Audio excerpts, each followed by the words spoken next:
applied. And now for something completely different, because each of these is going to be in different directions. We are going to go, and Sam is going to have the first take followed by me. We are going to go to Dead Can Dance. And Josh, do you want to run full title again for us? Because this is the first of two incredibly long title tracks that we have this week.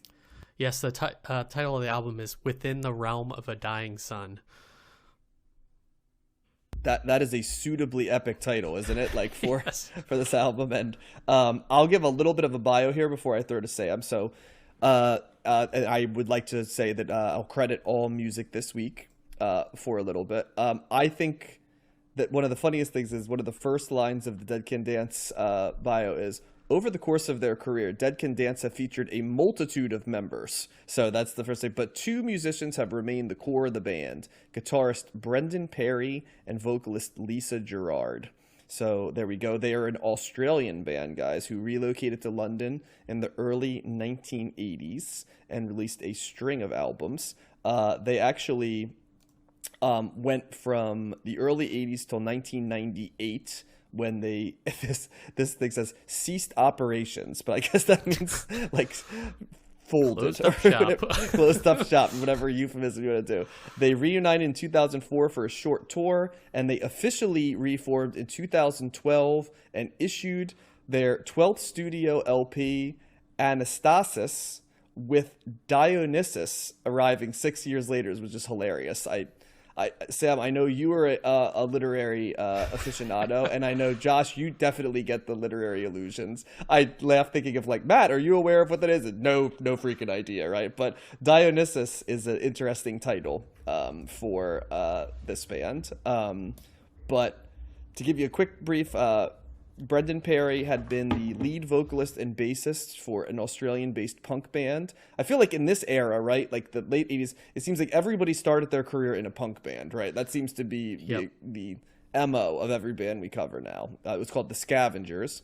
They did not land a recording contract, so in 1979, the band changed its name to The Marching Girls in hopes of getting a contract. But guess what, guys? They still weren't able to get a contact with that name. Surprise, surprise. Perry eventually leaves that group and begins experimenting with electronic music, most notably tape loops and rhythms. So he's, I guess, trying to get his Eno on, I guess is what you could say with that. And in 1981, he formally forms Dead Can Dance with Lisa Gerrard, who was mentioned before, the vocalist, Paul Erickson, and Simon Monroe. They last for about a year, and then Perry and Gerrard decide to go to London, and Erickson and Monroe say, yeah, no thanks, and stay in Australia. So they kick around for a while. They sign a record deal with 4AD is the name of the record label. And in the spring of 1984, they released their debut album.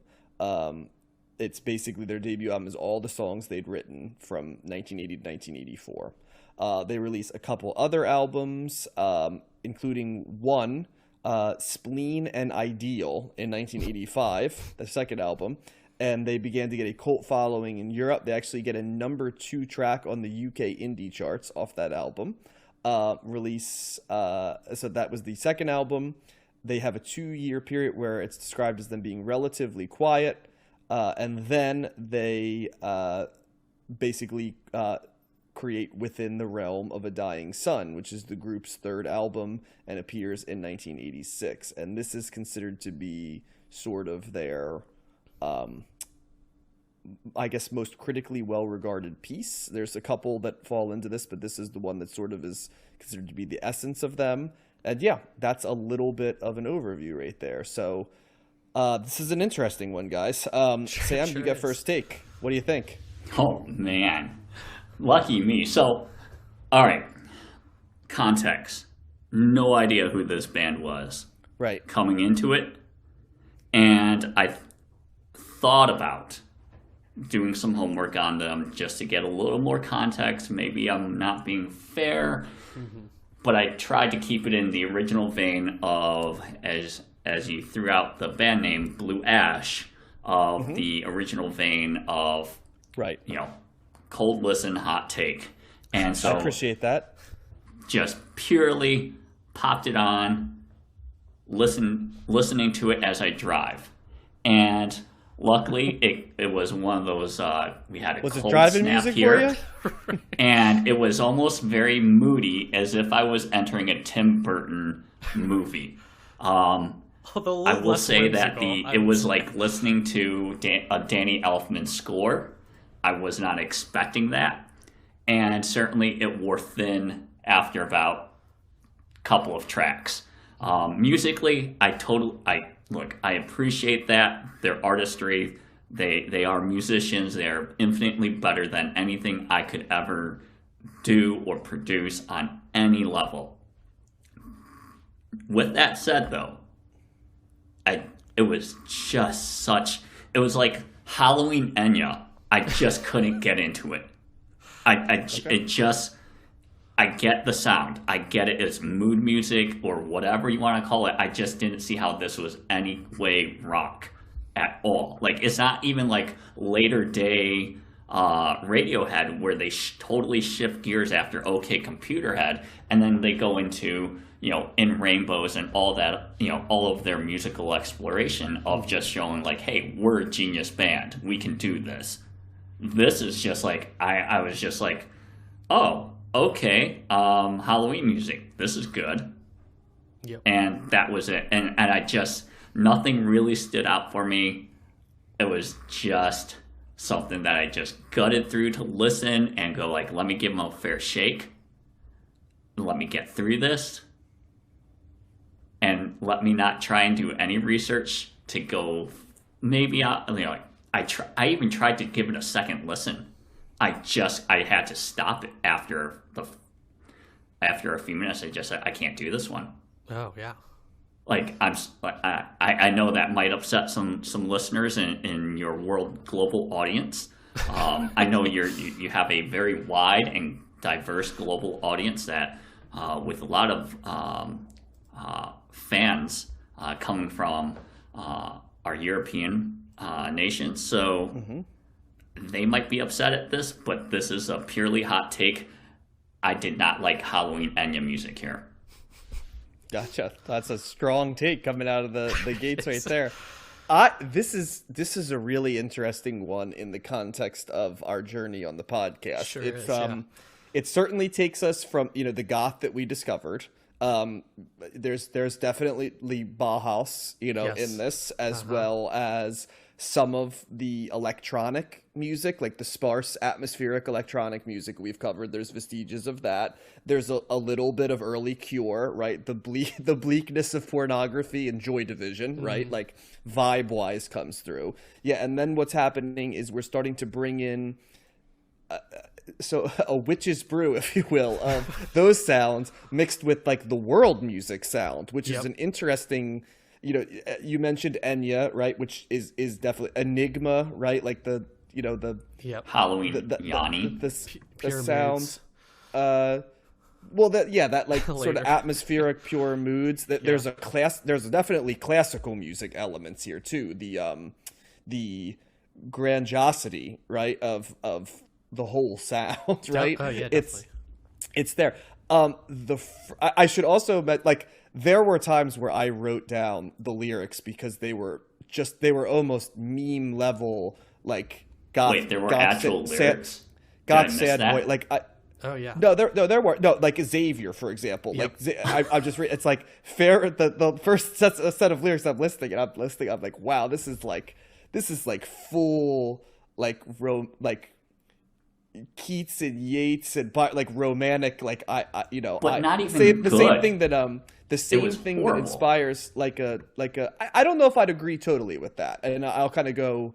Well, it's like the Morrissey thing. Like, it's like the thing that inspires There's a Light That Never Goes Out, right? Like, you write a love song, but it's also this, like, grotesque song at the same time. But, yeah, that one's like, Fair Rosanna, your vagrancy's a familiar tale, fraught with danger, the lives you led were judged profane, hatred enfolds us, inculcates our minds with its heresy, which, by the way, Josh, is the first time I've heard Yes. inculcates is That's your just one thing. graduate school. Yeah. So, which is another inside joke we'll talk about one other time. But yes, it's like, wow, look at this is like something out of the Victorian era, right? These lyrics, but like full sad boy goth as well.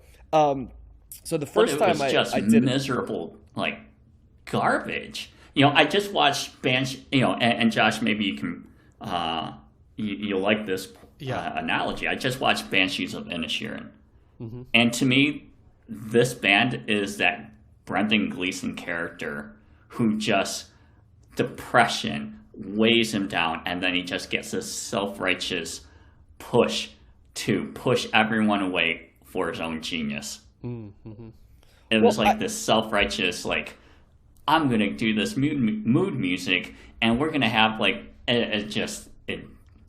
I am pushing hard on the dislike. It sounds like you really responded to kind of like the mood that it was setting. Yeah. It was so antithesis of my Prozac, though. I was just like, what the hell is this? Yeah. Well, I'll finish. I want to bring in your take, Josh, because I'm interested to see what you see, and I have a couple other observations, but I think we've got a hard, visceral dislike, right? Yep. And I'm a little bit more curious of the sound, I'd say. Where did you fall on the continuum? Well, I felt fully prepared for this album in listening to it. It wasn't necessarily, with all of those things that you mentioned kind of leading up to it, and even some of the more challenging stuff in the late 70s that we've discussed, the more avant-garde stuff. So I feel like that this fully kind of falls in that lane. I really kind of viewed this album as almost like a film score. That's kind of the vibe I was getting from it. And that's, I think, what they were trying to evoke. I think Sam mentioned the classical kind of aspect of it. I think that is fully intentional and on display here. I found the lyric, it is kind of like, it's definitely like Halloween-esque. I wrote that down, but I think it does a good job of setting the mood, and it's kind of eerie and foreboding. It's definitely goth rock, and it feels like, with the chanting that's often in some of the songs, and the I definitely got like, I guess gothic is kind of the perfect word, church cathedral. Also, it just reminded me of a lot of video game music, specifically like Castlevania Symphony of the Night. Nice call. Yep. Yeah. Which, I mean, that soundtrack is great. I'm not saying it's bad, but it's definitely kind of evoking that Grand Guignol type of sound. And then it kind of flips, halfway through when they kind of start incorporating the Middle Eastern sounds, or kind of the Asian, I guess could be Asian sounds, the whole world music thing with Dawn of the Iconoclast and Kantara and Summoning of the Muse. The kind of up-tempo nature of those, coupled with the chanting, kind of really kept my interest, and would not be something that I would just throw on to listen to, but I appreciated the vibe that it was going for, and it's definitely, outside of what kind of the normal genres that we, listen to on this. So there's definitely, talent here, like you said. I also paid attention a little bit to the lyrics, and there's a lot of like kind of spiritual, questioning, and like you said, kind of this really like Baroque type of it's like medieval religion mixed with like New Age spirituality and veering back. It's like, wait a second, are you talking about Old Testament, God here, or are we talking about like the light that envelops us all, like in between the right? Or like even the last track's called Persephone, the Gathering of Flowers. I mean, that's like Greek mythology. So they're really trying to like kind of throw it all in the pot and create this kind of mystical vibe. I mean, that's kind of what the album is about. Also, the title and that's of on the album. the nose, Persephone, too, Right. because she's the mistress of the underworld, right? Exactly. Like that's kind of like her whole thing. So yeah, even the album cover is kind of like provocative with the statue, or is that a person? I thought it was a statue. It looks like a statue. I'll agree with you on that. Yep. The album cover was pretty cool. Maybe a person made to look like a statue. So yeah, I think it's and then I'm while you were giving kind of the background, I saw that Lisa Gerrard is an Oscar nominated, for score for the Gladiator soundtrack with Hans Zimmer. She's like fully transitioned into like the musical score. I mean, but does that field. surprise you? No, like you but said, that a lot of your takes are the same that I said, like film score, like. Well, go ahead, Josh. I'll finish. I was just gonna say, done. her chanting. Once I saw that, I remember kind of the Gladiator soundtrack and that vibe, and so it's very much kind of in keeping with this album, I would say. And to defend you, Josh, or I mean, Sam, I think some of what has helped Josh and I with this is the journey of the late 70s to the 80s. Because if I'd listened to this cold without engorging myself in the musical forebears of this, it might have completely turned me off as well. But I'm going to throw this question to you guys. Like, do you consider this a rock album, or is this more of something else? Oh, yeah, it's definitely not a rock album. I wouldn't classify it as a rock album. Yeah. I would say, like... Does it belong on that list? Well, this isn't just rock albums, the list. We covered, does this belong in that, I guess, I understand, like, the diversity of genres, right? The diaspora that you guys have been kind of branching throughout from, the 60s onward. At the same time, like, this is, I think, something way different than perhaps you've ever covered in... Well, not totally. I mean, there's a pretty line draw. Josh, I'll give some other, like we said goth, right? We said sort of, a little bit of what the more avant-garde bands that played with space, right? And the orchestral. But I'll throw some other stuff. Some of the stuff like the Cocteau Twins were doing isn't too far from like what this is in terms of in terms of sort of the chamber pop, dream pop type of thing, for sure. Correct. Yep. Yeah, and then the aesthetic of the Cure and Joy Division, Bauhaus, all those rock bands. There's even a little bit vibe wise of kind of what some of the industrial music like Depeche Mode and New Order are doing. In that cold area, and then there's stuff that we are all familiar with along the way. It really is, like I joked, I said witch's brew, but it is like a mixture of all different types of stuff. And I think what happened for me was when I took it for what it was, which was atmospheric music.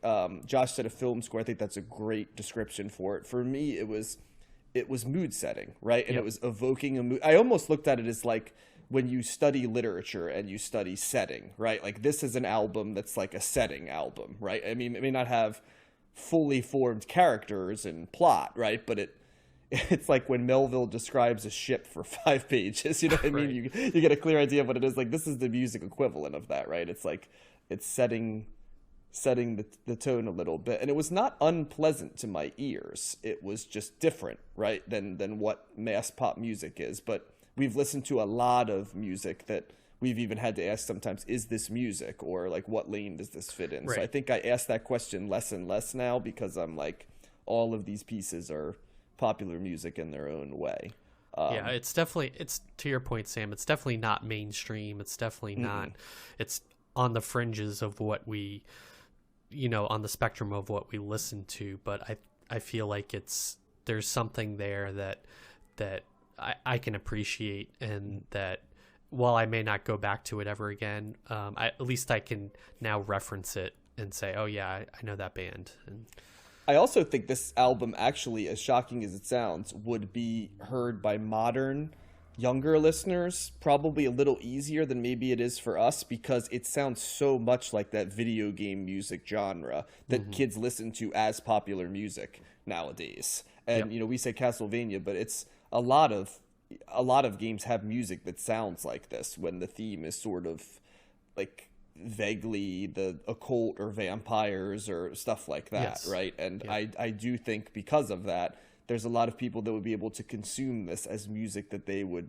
listen to, because I know that as a subgenre, that's a subgenre that while I don't veer into, it's a subgenre that students I've worked with and even people slightly younger than me that I know listen to it in the same way that I would listen to, my albums of rock or hip hop and stuff like that. So that's another odd feature of this, is that it might travel to the modern day better than you'd think.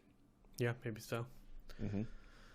So, yep. But I love that this is classified as neoclassical dark wave is the primary genre as listed by Wikipedia for this. Sam, maybe you forgot to put a cape on when you listened to it. That might have been Yes.